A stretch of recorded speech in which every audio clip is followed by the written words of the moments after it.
नमस्कार। आज हम हमारी कलाओं में शास्त्र और प्रायोगिक पक्ष पे कुछ बात करना चाहते हैं। अक्सर बात होती है और बहुत से प्रश्न आ जाते हैं, तो आज सोचा इसी पे कुछ बातें सबके साथ साझा करूं। तो ऐसी एक अवधारणा बनी हुई है कि जो परफॉर्मेंस करता है, जो परफॉर्मिंग आर्टिस्ट हैं, उनको शास्त्र में बहुत उतनी रुचि नहीं होती, और जो शास्त्र पढ़ते हैं, शास्त्र लिखते हैं, कुछ काम करते हैं, तो उनका प्रायोगिक पक्ष जो होता है वो बहुत अच्छा, बहुत स्ट्रॉन्ग नहीं होता है। और ये जो किताबें पढ़ते हैं तो किताबों में, या शास्त्र की बात करते हैं तो किताबों में कहते हैं किताबों से पढ़ के कैसे डांस आ सकता है, कैसे गाना आ सकता है। ये सही बात है, आ नहीं सकता है। गुरु परंपरा तो है, गुरु परंपरा तो चाहिए, लेकिन गुरु परंपरा में भी तो भूल चूक होती रहती है। तो इसी तरह शास्त्र हैं हमारे यहाँ। ये अगर बात करेंगे तो ये तो मतभेद की बात हो गई, और मतभेद से कोई बात, कोई भी समस्या का निराकरण तो नहीं होता है। तो उसको अगर हम इस तरह से समझें कि दोनों शास्त्र हो चाहे प्रायोगिक पक्ष हो, दोनों एक दूसरे के पूरक होते हैं। ऐसा नहीं कि ये कम है या वो कम है, ये अच्छा है वो अच्छा है। दोनों एक दूसरे को पूर्ण करते हैं जहाँ जिसकी ज़रूरत होती है। तो अक्सर ऐसा होता है कि हम जो प्रायोगिक पक्ष भी अगर देखें तो हम देखते हैं कि अगर कुछ पीढ़ियों का हमको देखने को मिलता है तो हम देखते हैं कि किस तरह से प्रायोगिक पक्ष में भी बदलाव आता चला जा रहा है। तो अगर वहाँ बदलाव आ रहा है तो वो कैसे समझें, कैसे जानें? तो शास्त्र की खूबसूरती ये है कि शास्त्र कोई निरंतर नहीं है, वो भी समय समय पे गढ़े जाते हैं। एक समय जो हो रहा है वो उस समय के जो लिखी हुई किताबें हैं, जो चीज़ें हैं, उनमें आ गया। उसके बाद समय के साथ जो बदलाव हुआ, उस समय और किताबें लिखी गई और शास्त्र गढ़े गए। तो वो उस समय क्या होता था, कैसे होता था, उस समय का अगर हम शास्त्र पढ़ेंगे तो हमको कुछ ना कुछ जरूर मिल जाएगा, और आगे चलेंगे तो उस समय मिल जाएगा हमको। हम अपनी जो भी पर हमारे पास नाट्य शास्त्र है, हम बहुत सी बीच में बहुत सी किताबें शास्त्र आते हैं, बहुत कुछ आता है, और उसमें बहुत कुछ देखने सुनने को मिलता है कि ये कैसे ये कैसे परंपरा का कितना हिस्सा चलता आ रहा है और कितना हिस्सा बदल गया है। ये हम लोगों को स्पष्ट रूप से समझ में आता है, दिखाई देता है। तो अभी आपसे ये बातें कर रही हूँ तो दो तीन चीज़ें बड़ी इंटरेस्टिंग अभी मुझे एकदम से ख्याल आ रहा है कि शास्त्र किताब ही नहीं होता है। अगर आप देखिए तो हमारे यहाँ जैसे मंदिरों में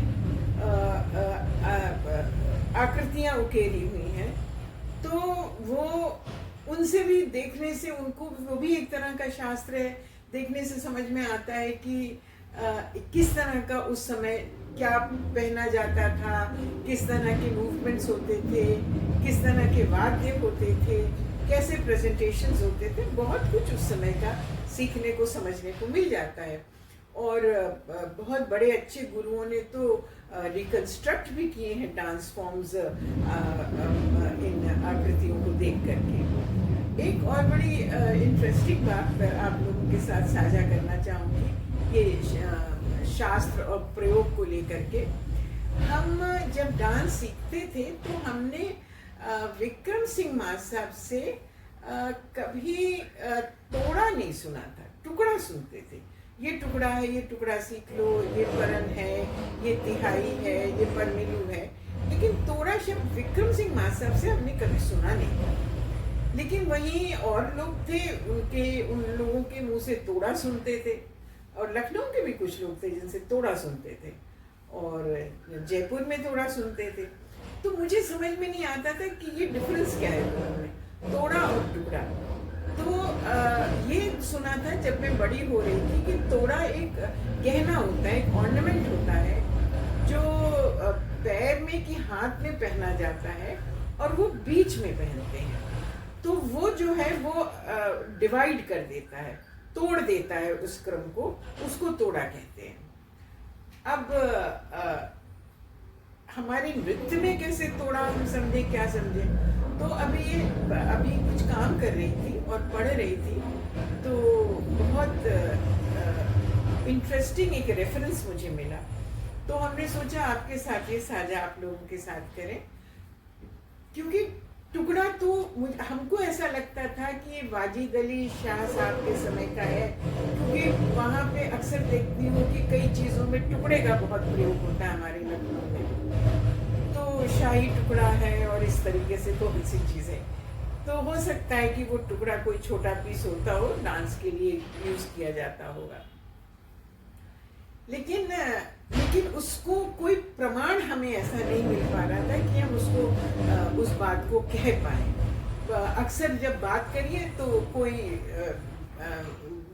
कोई लोग बता देते थे, अरे भाई टुकड़ा माने जो टुकड़ा है उसको तोड़ दिया तो वो तोड़ा हो गया, और जो तोड़ा है वो तोड़ा जो है वो गिर गया, टूट गया, उसके टुकड़े हो गए तो वो टुकड़ा हो गया। तो ये बात कुछ समझ में नहीं आती थी। तो अभी ये जो आपको बता रही हूँ रेफरेंस हमको मिला, बड़ा खूबसूरत रेफरेंस है, और ये इसलिए साझा कर रही हूँ कि पता चलता है कि शास्त्र क्या इम्पोर्टेंट है।